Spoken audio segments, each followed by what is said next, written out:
Amigas y amigos de Cinéfilos en Apuros, ¿cómo están? Soy Elia Leonardo. Hablemos de Juana, ópera prima de Daniel Jiménez Cacho. El actor da el salto como realizador y nos cuenta lo que pasa con Juana, interpretada por Diana Sedano, una periodista de investigación que retoma el caso de una serie de desapariciones forzadas de mujeres y de feminicidios que apuntan e involucran a un senador. Asimismo, Juana está lidiando en su interior con algunos demonios como consecuencia de un pasado tormentoso que tiene la sombra de la figura paterna detrás. ¿Cómo entrarle? ¿Cómo leer esta película? Vamos por partes.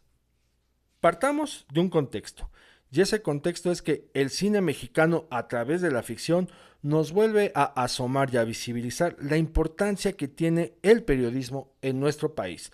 Lo hemos visto en los últimos años en películas de distintos géneros. Tenemos comedias como Loco por ella, El candidato honesto o Caras vemos. También en thrillers como Desaparecer por completo, donde Harold Torres da vida a un fotoperiodista. Un fotoperiodista también lo es José Meléndez en Cocodrilos de Javier Velasco. Si nos detenemos en periodistas de investigación, mujeres, habría que remitirnos a Ruido de Natalia Beristain, en donde apreciamos a Teresa Ruiz dando vida a una periodista de investigación. Es la propia Teresa Ruiz quien encarna a otra reportera, a otra periodista, pero en una comedia como lo es El candidato honesto, en una historia en la que su personaje tiene otros intereses y tiene otros giros. Y ahora vemos a Diana Sedano metiéndose en la piel de una periodista de investigación que debe lidiar contra toda la serie de adversidades que enfrentan y enfrentamos los periodistas en la vida real. Y aquí es donde vale la pena preguntarnos qué tiene el periodismo, qué tiene la figura del periodista que es tan valiosa y tan simbólica para el cine mexicano de ficción, cuando en la vida real es todo lo opuesto. Y es que al periodista en la vida real se le maltrata de muchas maneras: precarización laboral, desempleo, estragos de la salud mental y sobre todo el asesinato. Muchas y muchos reporteros nos siguen faltando. ¿Por qué? Porque les han arrebatado la vida por el desarrollo de su profesión y de su oficio. Esa realidad que ha sido muy dura y está siendo muy dura con los periodistas y con las periodistas. Basta que ustedes se den una vuelta por las redes sociales para que vean cuántas compañeras y cuántos compañeros pues no tienen chamba, no encuentran trabajo. Y muchos también están entrando en una crisis donde su propia salud mental se está quebrando. Entonces, ¿qué tiene el periodismo que en la ficción se le sigue dando la importancia y se le sigue rescatando? Quizá, como dijo Daniel Jiménez Cacho a pregunta expresa de Cinéfilos en Apuros durante la función de prensa, tiene que ver con que la voz y el testimonio de las periodistas es el último, el último eslabón que tiene la sociedad con la realidad. Sumergiéndonos en lo que es la historia, dentro de las tramas o subtramas que tiene, me voy a detener en una que tiene que relacionarse con el tema de la figura paterna, el tema de la familia y el tema de la depredación sexual. Y es que no es nuevo. Varias veces hemos escuchado en documentales, en reportajes, que en una mayoría de las familias mexicanas el depredador sexual está en el hogar. Hay quienes se hacen de oídos sordos, tal como lo pone de manifiesto la película, y ahí es donde está lo grave, porque quienes se hacen de oídos sordos son cómplices, saben que ese depredador actúa bajo su techo, saben que ese depredador se sale con la suya, y ¿por qué callar? Claro, algunos dirán por miedo, pero hay otros que no lo hacen por miedo, que tienen plena conciencia de lo que está ocurriendo y de lo que está sucediendo. A esas dos gravedades, que es la de tener al depredador sexual en el hogar y a tener a sus cómplices bajo el mismo techo, viene otra lectura interesante que pone sobre la mesa Juana, que pocas veces se habla de eso, pero que está ahí muy latente en lo que es la sociedad. Ustedes seguramente lo han vivido o han escuchado a alguien que lo ha vivido.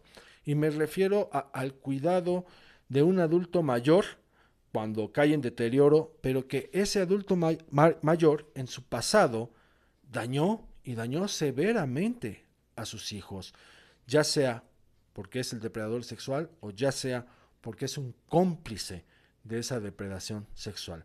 Aquí es para debatir, para dialogar, para cuestionar sobre las imposiciones sociales que han romantizado y que han impuesto una obligación a esos hijos de cuidar a sus papás cuando son viejitos. ¿Por qué? Pues porque son viejitos en primer lugar y en segundo lugar porque son quienes te trajeron al mundo. Pero pocas veces se repara en cuántos de esos padres o en cuántas de esas madres han herido profundamente a sus hijos. ¿Merecen ser cuidados? ¿Merecen esa atención?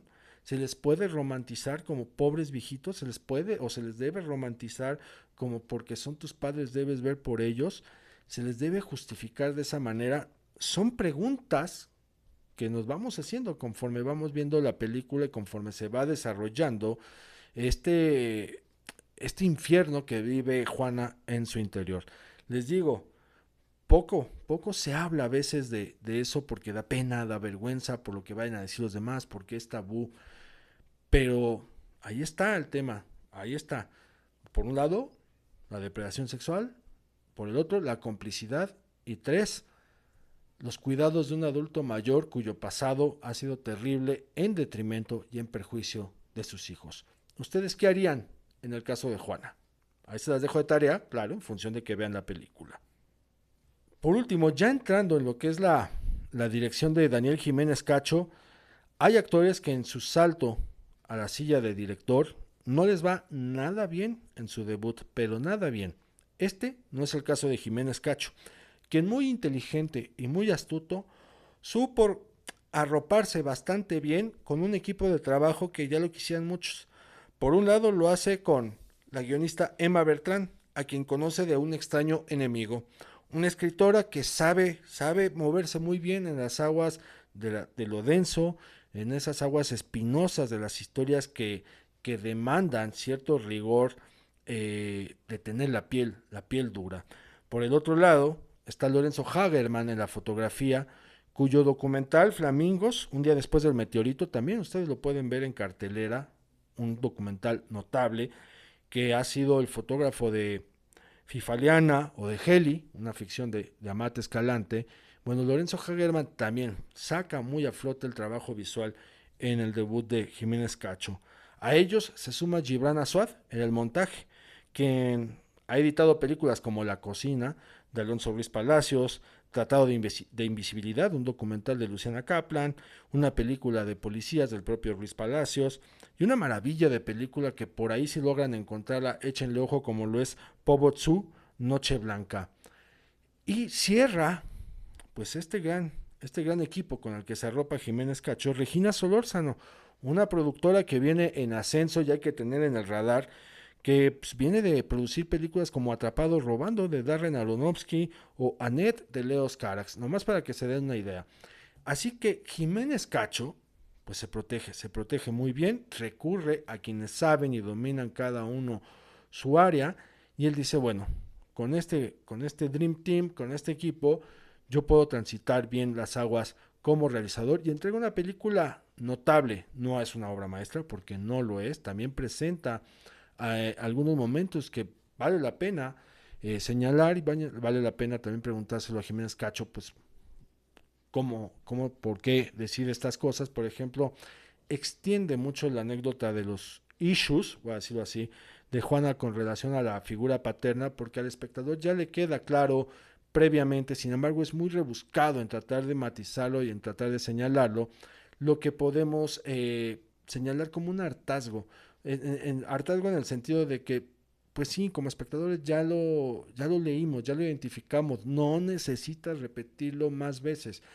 Comete este pequeño errorcito en algunos momentos que es algo que viene en paquete, ¿no? En algunas películas hollywoodenses, que es repetir al espectador todas las cosas una y otra vez. Pero en términos generales es una película notable.